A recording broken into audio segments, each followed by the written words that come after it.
सबसे पहले जो है हम अनुलोम-विलोम जो बहुत आम है और बहुत लोग करते हैं, करवाते हैं, उसको करेंगे। तो अनुलोम-विलोम करने के लिए जो है हम ऐसे मुद्रा में जो बैठेंगे और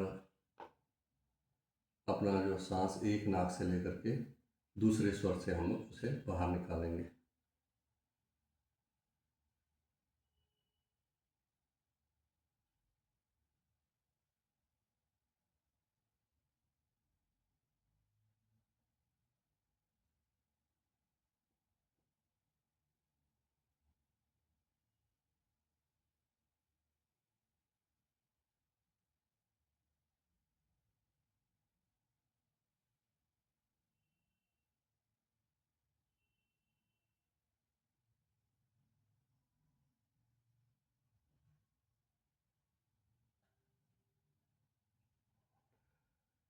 इसको समझना ज़रूरी है कि जो हम साँस लेते हैं, तो हमें इतना साँस लेना है कि अपने जो लंग्स हैं, वो पूरा जो है वो हमारा फुल होना चाहिए, भर जाना चाहिए।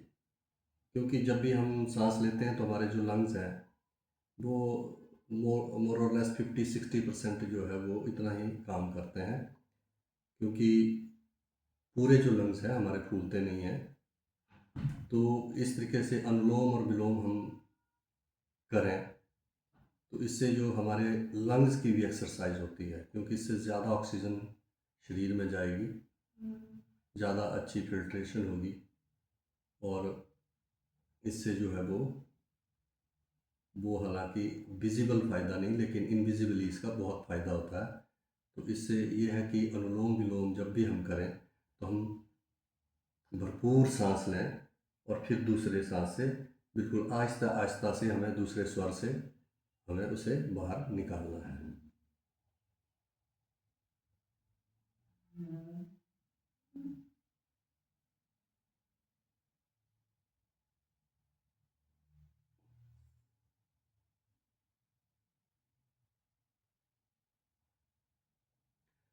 और जब हम ये अनुलोम विलोम की प्रक्रिया करते हैं, इसे हम कम से कम 5-7 बार करें, फिर उसके बाद इसे थोड़ा थोड़ा करके हम बढ़ाते रहें, तो कम से कम दिन 10 एक बार एक सेशन में 10-12 बार हम अनुलोम विलोम करें, ताकि जो हमारे जो लंग्स हैं ये पूरे जो है पूरे इनका प्रसार हो, लंग्स जो है अपनी पूरी कैपेसिटी में फूलें। तो एक लंग्स के लिए अपनी एक एक्सरसाइज है, लेकिन इससे पूरे शरीर को फ़ायदा होता है। लंग्स जो है वो शरीर का एक वाइटल जो है ऑर्गन है।